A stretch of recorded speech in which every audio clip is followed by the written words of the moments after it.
বয়স তখন 15 কি 16। আশ্বিনের শেষ দিকের এক শুক্রবার রাতের কথা। বাতাসে তখন হালকা হিমেল আমেজ শুরু হয়েছে। আমার আব্বু আম্মু তাদের কিছু বন্ধুদের সাথে দাওয়াত খেতে গিয়েছিলেন এবং বলে গিয়েছিলেন যে ফিরতে বেশ রাত হবে। আমি বাড়িতে একেবারেই একা ছিলাম। একা থাকতে একটু ভয় ভয় করছিল, তাই আমি আমার পাশের বাসার বন্ধু আর প্রাণের ইয়ার সাকিবকে ডেকে আনলাম। ও আমার বয়সেই ছিল এবং আমাদের বাড়ির ঠিক উল্টো পাশের বিল্ডিংয়েই থাকত। সাধারণত আমরা আমার রুমে বসে ভিডিও গেম খেলতাম বা হরর মুভি দেখতাম, কিন্তু সেই রাতে আমাদের কিছুই ভালো লাগছিল না, খুব বোর হচ্ছিলাম। একসময় সাকিব হঠাৎ বুদ্ধি দিল লুকোচুরি খেলার। শুরুতে আমার কাছে এটা বেশ বাচ্চাদের খেলা মনে হলেও আগে বন্ধুদের সাথে খেলে অনেক মজা পেয়েছিলাম বলে রাজি হয়ে গেলাম। আমাদের বাড়িটা খুব একটা বড় না হলেও লুকানোর মতো অনেক চিপাচাপলা ছিল, বিশেষ করে অন্ধকারে। আমরা রোমাঞ্চ বাড়ানোর জন্য ড্রয়িং রুম আর করিডোরের সব আলো নিভিয়ে দিলাম। শুধু ডাইনিং টেবিলের ওপরের 0 ওয়াটের মৃদু নীল আলোটা জ্বালিয়ে রেখেছিলাম। নিয়ম ঠিক হলো, বাড়ির বাইরে যাওয়া যাবে না, ছাদে যাওয়া যাবে না, আর স্টোর রুমে ঢোকা যাবে না। বেডরুম, আলমারির আড়ালে আর আসবাবপত্রের নিচে লুকানো যাবে। সাকিব প্রথমে লুকাতে চাইল। আমি ড্রয়িং রুমে সোফায় মুখ গুজে 50 পর্যন্ত গুনলাম। প্রথমে ওর দৌড়ানোর আওয়াজ পেলাম, তারপর সব একদম নিস্তব্ধ হয়ে গেল। গোনা শেষ করে আমি ওকে খুঁজতে বেরোলাম। প্রথমে রান্নাঘরে উঁকি দিলাম, কিন্তু সেখানে তেমন জায়গা নেই। এরপর বারান্দার দরজার আড়ালে আর মেইন করিডোরের শেষ মাথায় তাকালাম। বাথরুম চেক করলাম, খালি। সদর দরজার কাছে বড় যে জুতার র‍্যাক ছিল তার পেছনেও দেখলাম, কিছু নেই। এরপর আমি ওপর তলায় গেলাম। কাঠের সিঁড়িতে আমার পায়ের শব্দ হচ্ছিল এবং প্রতিটি ছোটখাটো খটখট শব্দে আমি চমকে উঠছিলাম। প্রথমে আব্বু আম্মুর বড় ঘরটা চেক করলাম। খাটের নিচে আর আলমারির সাইডে দেখলাম কেউ নেই। এরপর আমার নিজের ঘরে গেলাম।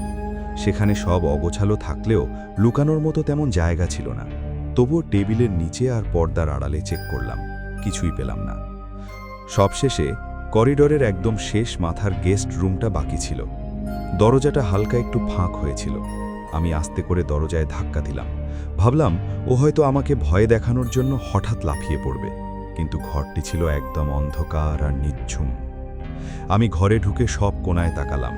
খাটের নিচে দেখলাম কিছু নেই। ওয়াল ক্যাবিনেটের পাল্লা খুললাম, খালি। তখন আমার মনে হলো ও নিশ্চয়ই নিচে নেমে স্টোর রুমের আশেপাশে কোথাও আছে। আমি দ্রুত নিচে নামলাম। সিঁড়ির নিচের স্টোরেজে আর লন্ড্রি এরিয়ায় খুঁজলাম।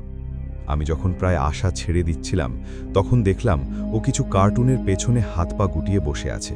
ও দাঁত বের করে হাসল এবং জিজ্ঞাসা করল ওকে খুঁজে পেতে আমার এত সময় লাগলো কেন। আমি বিরক্তি নিয়ে বললাম ও খুব জঘন্য জায়গায় লুকিয়েছিল। এরপর ছিল আমার লুকানোর পালা। ও গুনতে শুরু করল আর আমি ছুটলাম লুকাতে।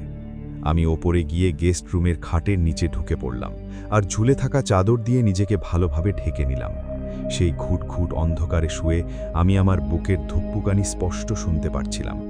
কয়েক মিনিট পর আমি ওর ওপরে উঠে আসার শব্দ পেলাম। ওর পায়ের শব্দগুলো কেমন যেন ধীর আর ভারী মনে হচ্ছিল। ও প্রথমে বাথরুম দেখল, তারপর আব্বু আম্মুর ঘরে গেল।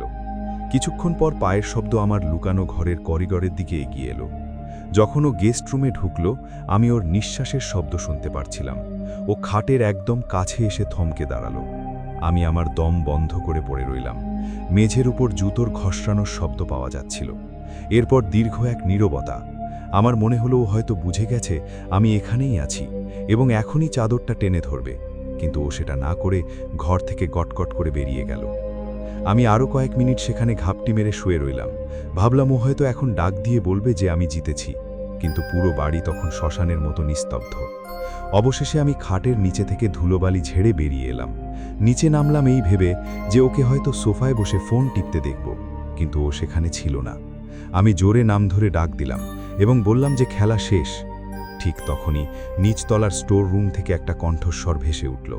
ও বলল ও নিচে আছে। আমি ভাবলাম ও আমার সাথে ফাজলামি করছে। আমি স্টোর রুমের দরজা খুলে উকি দিয়ে চিৎকার করে ডাকলাম।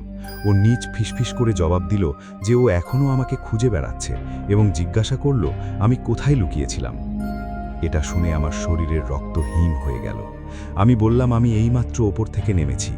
ঠিক কয়েক সেকেন্ড পরেই আমি সিঁড়ি দিয়ে দ্রুত ওপরে উঠে আসার শব্দ পেলাম। ও ডাইনিংয়ের আলোতে আসতেই ওকে বেশ অবাক দেখালো। ও জিজ্ঞাসা করলো আমি এত দ্রুত নিচে আসলাম কি করে। আমি বললাম আমি এতক্ষণ ওপরের গেস্ট রুমের খাটের নিচেই ছিলাম। ও ভ্রু কুঁচকে জেদ ধরে বলল ও নিশ্চিত যে ও ওই ঘরটি খুব ভালো করে চেক করেছে এবং ঘরের ভেতর কারো নড়াচড়ার আওয়াজও পেয়েছে। ও এমনকি কারো ভারী নিঃশ্বাসের শব্দও শুনতে পেয়েছিল। আমি অবাক হয়ে বললাম আমি তখন একদম নিস্পন্দ ছিলাম। আমরা আরেক চক্কর খেলা শুরু করলাম, কিন্তু পুরোটা সময় আমার খুব অস্বস্তি হচ্ছিল। বাড়ির প্রতিটি টু শব্দে আমি লাফিয়ে উঠছিলাম। যখন আমি গুনছিলাম তখন মনে হলো ওপরে কারো ভারী পায়ের শব্দ পেলাম, কিন্তু খুঁজতে গিয়ে কাউকেই পেলাম না। আমি সাকিবকে লন্ড্রি রুমে খুঁজে পেলাম। আমরা দুজনেই হাঁপিয়ে না যাওয়া পর্যন্ত খেলে গেলাম। এরপর ড্রয়িং রুমে সোফায় বসে টিভি ছেড়ে দিলাম। ঠিক তখনই আমরা দুজনেই আক্ষরিক অর্থেই জমে গেলাম। ওপরতলা থেকে একটা বিকট শব্দ এলো, যেন ভারী কোনো আসবাবপত্র নিচে আছড়ে পড়েছে। সাকিব ফিসফিস করে জিজ্ঞাসা করল আমার আব্বু আম্মু ফিরেছেন কিনা। আমি মনে করিয়ে দিলাম যে তারা এখনও ফেরেননি। আমার গায়ের লোম খাড়া হয়ে গেল। যখন আমরা কান খাড়া করে শুনছিলাম তখন দুজনেই স্পষ্ট একটা আওয়াজ পেলাম। উপরতলার করিডরে কেউ একজন ধীরে পায়ে হাঁটছে। আমরা একে অপরের চোখের দিকে তাকিয়ে রইলাম, নড়ার সাহস করছিলাম না। এরপর আমি কাঁপা কাঁপা গলায় বললাম আমাদের গিয়ে দেখা উচিত। আমরা সিঁড়ির দিকে গেলাম আর পা টিপে টিপে ওপরে উঠতে লাগলাম। আমাদের ভারে কাঠের সিঁড়িগুলো ক্যাচক্যাচ করে শব্দ করছিল। ওপরে পৌঁছে আমি গেস্ট রুমের দিকে ইশারা করলাম। ঘরের দরজাটি এখন একদম বন্ধ ছিল, কিন্তু আমি নিশ্চিত যে ওটা আমি খোলা রেখে এসেছিলাম। ঠিক তখনই দরজার ভেতর থেকে একটা ঘষড়ানোর শব্দ পাওয়া গেল, যেন কেউ ভারী কোনো বস্তা মেঝের ওপর টেনে নিয়ে যাচ্ছে। আমি হাতের রডটা শক্ত করে ধরলাম আর দরজার নব ঘোরালাম। এক ঝটকায় দরজাটি খুলে ফেললাম। ঘরটি অন্ধকার ছিল, সেখানে কেউ নেই, কিন্তু আলমারির পাল্লাটা অর্ধেক খোলা ছিল। আমি এক টানে আলমারির পাল্লাটা পুরোটা খুললাম। ভেতরে ঝোলানো কিছু জামাকাপড় ছাড়া কিছুই ছিল না। কিন্তু ঠিক যখন আমরা রুম থেকে বেরোতে যাব তখন আরেকটি শব্দ পেলাম। এবার শব্দটা উপরে নয়, নিচতলায়। সদর দরজাটা একবার খুলল আর সশব্দে বন্ধ হয়ে গেল। সাকিব ফিসফিস করে বলল বাড়িতে কেউ একজন ঢুকেছে। আমরা করিডোর দিয়ে দৌড়ে আমার রুমে ঢুকলাম আর লাইট নিভিয়ে খাটের কোনায় জড়সড় হয়ে বসে রইলাম। পায়ের শব্দ আরও স্পষ্ট হতে লাগলো।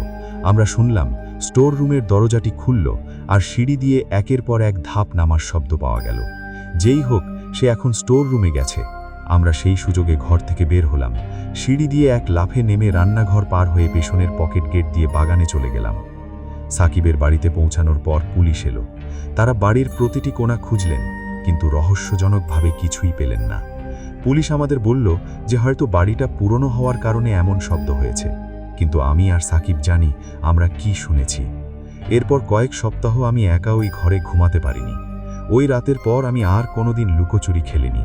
কয়েক বছর পরও আমি এখনও সেই আলমারির দরজার ক্যাচক্যাচ শব্দ আর সেই রহস্যময় পায়ের শব্দের কথা ভুলতে পারি না। আমরা কোনোদিন জানতে পারিনি সে কে ছিল, চোর নাকি অন্য কিছু। শুধু এইটুকু জানি সেই রাতের ঘটনা আমাদের শিখিয়ে দিয়েছিল যে নিজের বাড়িতে একা থাকলেও সব সময় আপনি আসলে একা নন।